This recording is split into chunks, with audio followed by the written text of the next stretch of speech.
बिस्मिल्लाहिर्रहमानिर्रहीम। अस्सलामु अलैकुम वरहमतुल्लाहि वबरकातुहू। हज़रात, आज बुखारी शरीफ की किताबुल हैज़ में से दो अहादीस का हमने मुताला करना है। मुख्तसर बुखारी शरीफ की हदीस नंबर 219 और ये तरतीब के लिहाज से बुखारी शरीफ की हदीस नंबर 326 बनती है। और इसी तरीके से दूसरी हदीस है 220 और ये तरतीब के लिहाज से बुखारी शरीफ की हदीस नंबर 328 है। इन दो अहादीस का हम मुताला करेंगे।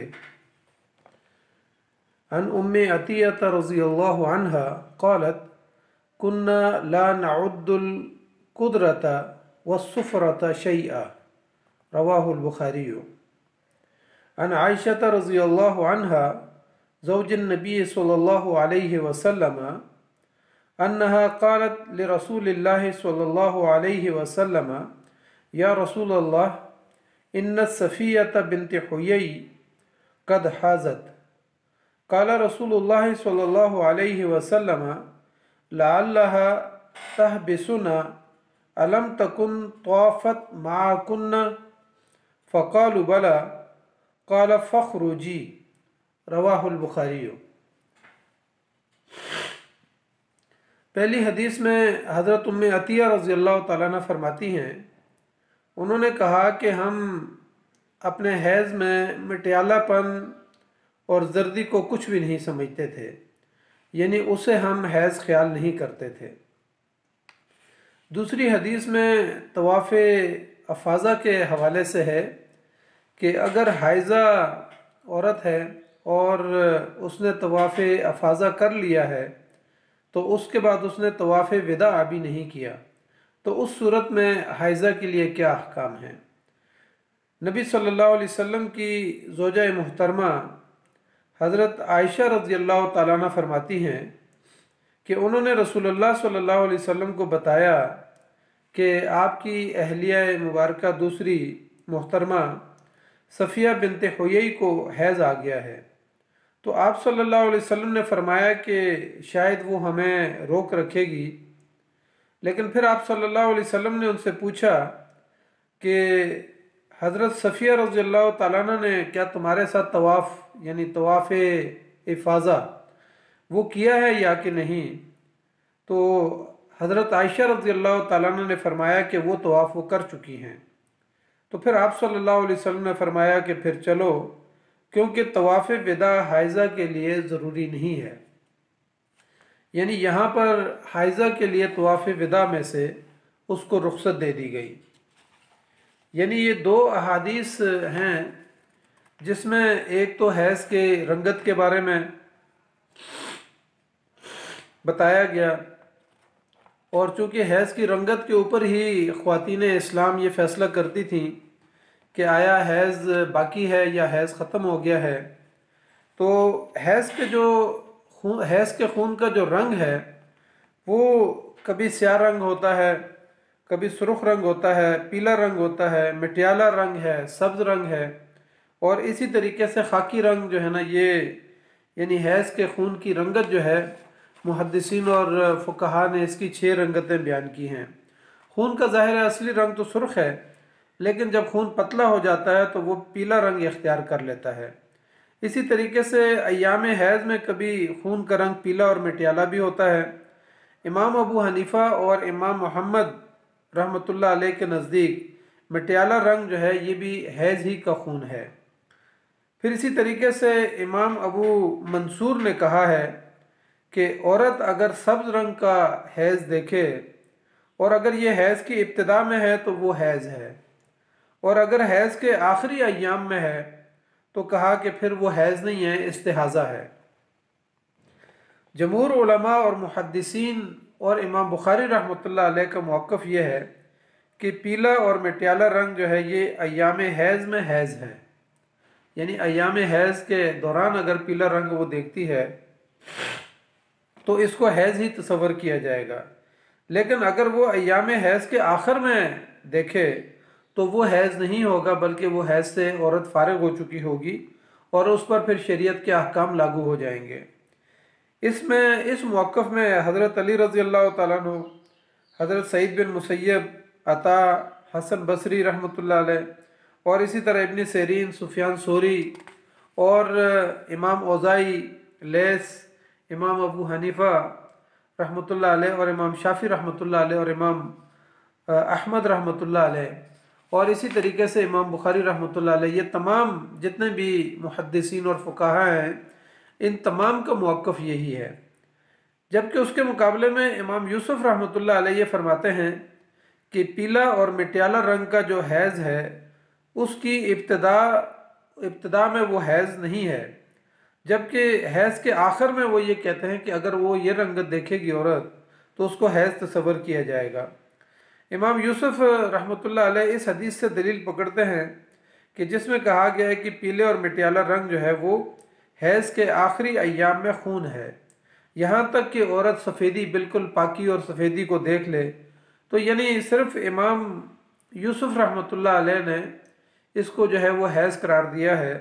बाकी जो है वो तमाम इसको जो है ना हैज़ करार नहीं देते हैं। हैज़ के खून के आगे और पीछे यानी औरत की आदत के अलावा अगर कोई इजाफी खून आता है तो उसको इस्तिहाज़ा का खून कहा जाता है, या इसको रिक्ज़ शैतान भी कहा जाता है, या नबी सल्लल्लाहु अलैहि वसल्लम ने इसको रग का खून कहा है। उम्मे हबीबा उम्महातुल मोमिनीन में से हैं,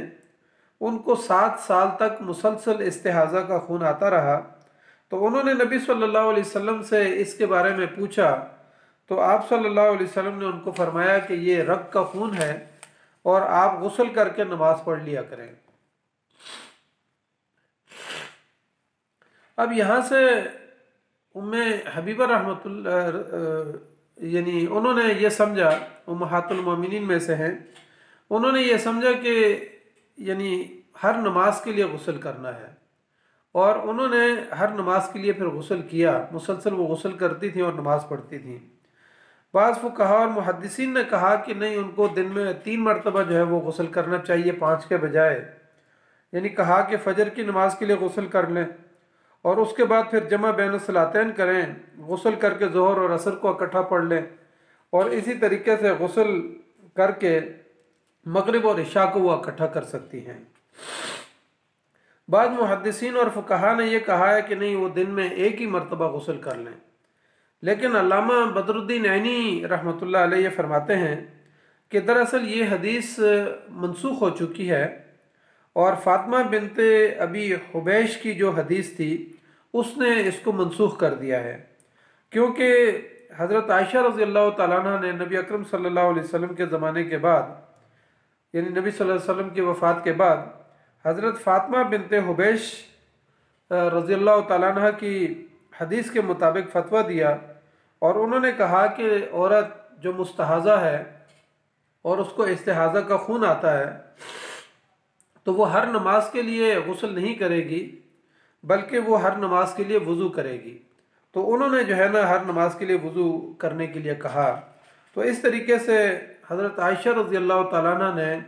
उम्मे हबीबा की हदीस के ख़िलाफ़ जो है वो फतवा दिया, क्योंकि उसमें वो हर नमाज के लिए गुस्ल किया करती थी। इसी तरीके से जो दूसरी हदीस हमने यहाँ पर मुताला की, जिसमें हाइज़ा के तवाफ़ विदा के बारे में फरमाया गया है, क्योंकि ये हज़रत आयशा रज़ी अल्लाह तआला अन्हा ने हज्जतुल विदा के मौके पर नबी सल्लल्लाहु अलैहि वसल्लम को इत्तला दी कि हज़रत सफ़िया रज़ी अल्लाह तआला अन्हा हाइज़ा हो गई हैं। तो नबी सल्लल्लाहु अलैहि वसल्लम ने फिर उनसे तफसीलात मालूम की कि आया उन्होंने तवाफ़ इफ़ाज़ा कर लिया या कि नहीं। तो नबी सल्लल्लाहु अलैहि वसल्लम को बताया गया कि तवाफ़ इफ़ाज़ा जो है उन्होंने कर लिया है। तो फिर उसके बाद नबी सल्लल्लाहु अलैहि वसल्लम ने तवाफ़ विदा से उनको रुख़्सत अता फरमाई। उम्महातुल मोमिनीन में हज़रत सफ़िया बिनते हुयई रज़ी अल्लाह तआला अन्हा, इनका बड़ा एक मुक़द्दस मुकाम था, क्योंकि इनके बारे में मशहूर यह है कि ये हज़रत मूसा अलैहिस्सलाम के भाई हारून अलैहिस्सलाम की नस्ल में से हैं, और ये फ़तह खैबर के मौके पे गिरफ़्तार होकर नबी सल्लल्लाहु अलैहि वसल्लम के पास पहुँची,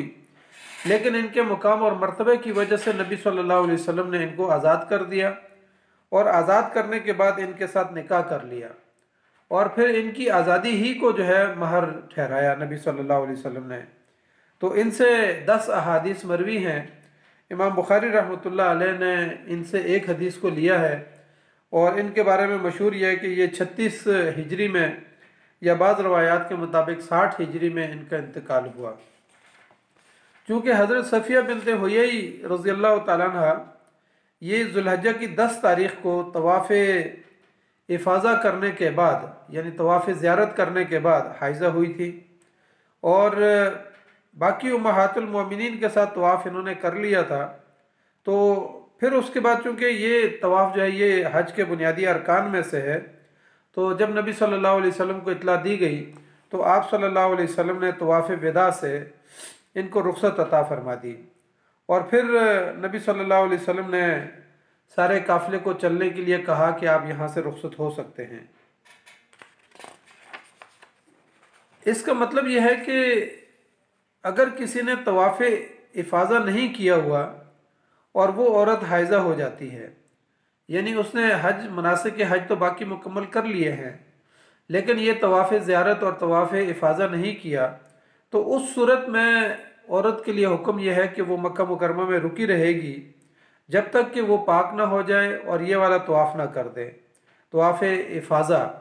ज़ाहिर है फिर जब वो पाक हो जाएगी तो तवाफ़ ज़ियारत और तवाफ़ इफ़ाज़ा इसको भी करेगी और तवाफ़ विदा भी साथ कर लेगी। लेकिन अगर किसी ने तवाफ़ इफ़ाज़ा किए बग़ैर वो मक्का मुकरमा छोड़ देती हैं, जैसे कि दूर के हुज्जाज होते हैं उनके टिकट पहले से बुक होते हैं, तो ऐसी सूरत में उसका हज मुकम्मल नहीं होता। अगर किसी औरत ने तवाफ़ इफ़ाज़ा और तवाफ़ ज़ियारत नहीं किया और वो मक्का मुकरमा छोड़ के आ गई, तो एक तो यह है कि वो हमेशा मुहर्रम रहेगी और उसके पास शौहर नहीं जा सकता। दूसरे नंबर पर यह है कि उसका हज जो है वो कलादम हो जाएगा,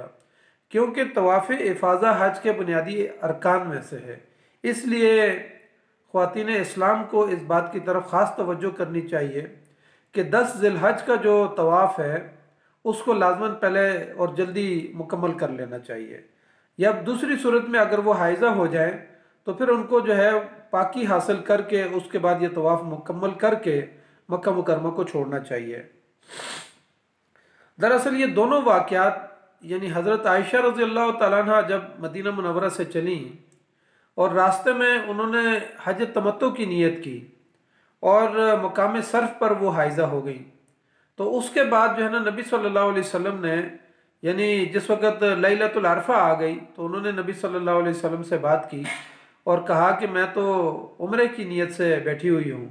तो नबी सल्लल्लाहु अलैहि वसल्लम ने उनको उम्रा मौकूफ़ करने का हुक्म दिया और कहा कि गुस्ल करें, अपने बाल खोल लें और कंघी करें और फिर उसके बाद जो है ना हज का एहराम बांध लें। तो यहाँ पर भी यानी हज़रत आयशा रज़ी अल्लाह तआला अन्हा के ज़रिए से उम्मत की बेटियों को एक तालीम दी गई। जबकि दूसरा वाक़या हज के बिल्कुल आखिर में 10 ज़िलहज के बाद वाक़या पेश आया, जिसमें हज़रत सफ़िया रज़ी अल्लाह तआला अन्हा उम्महातुल मोमिनीन में से वो जो है ना हाइज़ा हो गई और फिर नबी सल्लल्लाहु अलैहि वसल्लम को जब इत्तला दी गई कि उन्होंने तवाफ़ इफ़ाज़ा कर लिया है, तवाफ़ ज़ियारत 10 मुहर्रम वाला कर लिया है और उसके बाद जो है ना वो हाइज़ा हुई हैं, तो फिर यहाँ पर उम्मत की बेटियों को ये तालीम दी गई कि वो तवाफ़ विदा किए बग़ैर मक्का मुकरमा से रवाना हो सकती हैं, जैसे कि नबी सल्लल्लाहु अलैहि वसल्लम ने अपने काफ़िले को इजाज़त दी और वहाँ से वो रवाना हुए। दरअसल तवाफ़ जो है वो 3 तरह के हैं। एक तवाफ़ कुदूम है जिसको तवाफ़ तहय्या भी कहते हैं, और ये उस मौके पर जैसे ही आप हरम में दाखिल होते हैं तो उस मौके पर यह तवाफ़ किया जाता है और इसको तवाफ़ तहय्या भी कहते हैं और तवाफ़ कुदूम भी कहते हैं। लेकिन अगर औरत इस मौके पर भी हाइज़ा है तो उससे ये तवाफ़ जो है ना साकित हो जाता है और उसको उसके लिए लाजिम नहीं है कि वो ये तवाफ़ करे। दूसरे नंबर पर जो तवाफ़ है जो 10 ज़िलहज को किया जाता है, इसको तवाफ़ इफ़ाज़ा भी कहते हैं, इसको तवाफ़ ज़ियारत भी कहते हैं और ये तवाफ़ रुकन भी कहलाता है और इसको तवाफ़ यौमुन नहर भी कहा जाता है। ये तवाफ़ किसी सूरत में जो ना औरत से मौकूफ़ नहीं होता और ये चूँकि हज के बुनियादी अरकान में से है, इसको लाजमन पाकी से यानी हैज़ से पहले या फिर अगर इस दौरान हैज़ आ गया है तो फिर हैज़ मुकम्मल होने और पाकी के बाद इस तवाफ़ को लाजमन किया जाएगा। इसी तरीके से तीसरा तवाफ़ जो है उसको तवाफ़ विदा कहते हैं, या इसको तवाफ़ सदर भी कहते हैं। और ये वतन वापसी के मौके पे जब आप मक्का मुकरमा को छोड़ रहे होते हैं तो उस मौके पे जो है ना तवाफ़ विदा हुज्जाज के लिए लाजिम है। और अगर इस मौके पे औरत हाइजा हो गई है तो उससे ये तवाफ़ भी जो है वो साकित हो जाता है। इन दोनों अहादीस से ये बात सामने आती है कि अल्लाह ताला ने औरत की इस जिस्मानी कमज़ोरी की वजह से और नबी अकरम सल्लल्लाहु अलैहि वसल्लम ने और दीन इस्लाम ने औरत के ऊपर इतना यानी प्यार और मोहब्बत और रहम और करम फरमाया है कि उनके ऊपर से उनकी जिस्मानी कमज़ोरी की वजह से और नई नस्ल की अफजाइश की वजह से अल्लाह ताला ने बहुत सारे अहकाम उनकी जिस्मानी इस कमज़ोरी की वजह से उनके ऊपर से साकित कर दिए हैं। लेकिन आज के फ़ी ज़माना आज के इस दौर के अंदर हम देखते हैं कि औरतों को माशरे के अंदर मुख्तलिफ NGOs मुख्तलिफ तहजीब मगरबी तहजीब जो है उनकी ये जहनसाजी कर रही है कि आप मर्द से भी बरतर हैं और आप मर्द से भी उसको जो है ना औरत को आगे निकलना चाहिए। और इसी तरीके से वो मर्द जिसको अल्लाह ताला ने कव्वाम कहा है और उसको सरबराह कहा है, लेकिन आज हमारा माशरा औरत को घर से निकालना चाहता है, उसको माशरे के अंदर रुसवा करना चाहता है। और फिर इसी तरीके से इस्लाम ने जो काम औरत के ज़िम्मे लगाए हैं उस काम को पसे पुश डालकर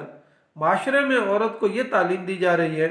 कि मेरी मर्जी मेरा जिस्म मेरी मर्जी, यानी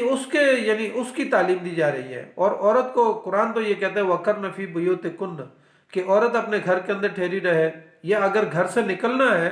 तो बापर्दा होकर निकलेगी। जैसे कि पीछे भी हदीस के अंदर हमने पढ़ा कि नबी सल्लल्लाहु अलैहि वसल्लम ने फरमाया कि औरतें जो है ना ईदैन के मौके पे निकलें, दुआया मजालिस के अंदर निकलें, खैर के कामों के लिए निकलें। तो जहाँ तक इस्लाम ने इजाज़त दी है या तालीम व तरबियत के लिए निकलें, फरीज़ा कामत दीन की जदोजहद के लिए निकलें, या आज के दौर में औरत के लिए औरत की जहन साजी के लिए कि जिस तरीके से अल्लाह ताला ने कहा कि इन्नल्लाह यअमुरुकुम अन तुअद्दुल अमानात इला अहलिहा, कि औरत भी जिस तरीके से खिलाफत के क़याम के लिए बैत करनी ज़रूरी है। और आज के दौर में बैत दरअसल एक वोट की एक पर्ची की सूरत में बैत की जाती है। तो औरत की जहन साजी के लिए और फरीज़ा कामत दीन के लिए और खिलाफत आला मिनहाज नबूवत के क़याम के लिए औरत को घर से निकलने की तरगीब दिलाई गई है। और फिर इसी तरीके से बहुत सारी सेकुलर अनासर की जो औरतें होती हैं वो वोट की तरगीब देने, वोट के लिए घर से निकालने, और फिर वोट की पर्ची के लिए जब पोलिंग स्टेशन के ऊपर आती है तो वहाँ पर लड़ाई झगड़े का माहौल पैदा हो जाता है। तो ऐसे मौके पर ख्वातीन इस्लाम जो हैं उनको भी डट कर अपने मौक़िफ़ के लिए खड़े होना चाहिए, क्योंकि आज के इस दौर में बैत का जो है ये तसव्वुर जो है और खिलाफत आला मिनहाज नबूवत के लिए जो वोट का तरीका कार इख्तियार किया गया है या जमहूरी रास्ता इख्तियार किया गया है, उसके लिए ज़रूरी है कि ख्वातीन इस्लाम घरों से निकलें और ख्वातीन को जो है ना इस काबिल बनाएं, उनकी जहन साजी करें कि वो एक हक के रास्ते में और नेक और पारसा लोगों को जो है ना वो वोट दें, जो अमानतदार हों, दयानतदार हों, जो हुकूमत के अहल हों, चाहे वो ख्वातीन खड़ी हों या मर्द खड़े हों, तो वो ऐसे लोगों के हक में राय इस्तेमाल करें। तो इस्लाम जो है औरत को घर से निकलने की इजाज़त देता है, लेकिन एक ख़ास हुदूद और कुयूद के अंदर कि औरत पर्दा करके निकलेगी, मखलूत माशरा कायम नहीं किया जाएगा, मखलूत महफिलें कायम नहीं की जाएंगी, औरत के लिए बापर्दा अलग से इंतज़ाम किया जाएगा। और इस्लाम ने बहुत सारे मौके पे उसको रुख्सतें भी दी हैं। लेकिन आज हमारा मगरबी माशरा औरत को जो है ना उसका दुपट्टा उतारना चाहता है, उसका बुर्का उतारना चाहता है और उसको मर्द के मुकाबले में लाना चाहता है कि तुम मर्द से ज़्यादा अफजल हो, और उसके मुकाबले में जो है ना उसको ये कहता है कि मेरा जिस्म मेरी मर्जी। तो बहरहाल अल्लाह ताला से हम दुआ करते हैं कि नबी अकरम सल्लल्लाहु अलैहि वसल्लम ने और कुरान मजीद ने और अल्लाह ताला ने जो हमें तालीमात दी हैं ज़िंदगी गुजारने का, मर्दों को और औरतों को जिस तरीके से माशरे में ज़िंदगी गुजारने का तरीका हमें सिखाया और सलीका सिखाया है, अल्लाह ताला से हम दुआ करते हैं कि अल्लाह ताला हमें इन अहादीस के ऊपर अमल करने की तौफीक अता फरमाए और इनकी हकीकी रूह को समझने की तौफीक अता फरमाए। जज़ाकल्लाहु खैर। अस्सलामु अलैकुम व रहमतुल्लाहि व बरकातहू।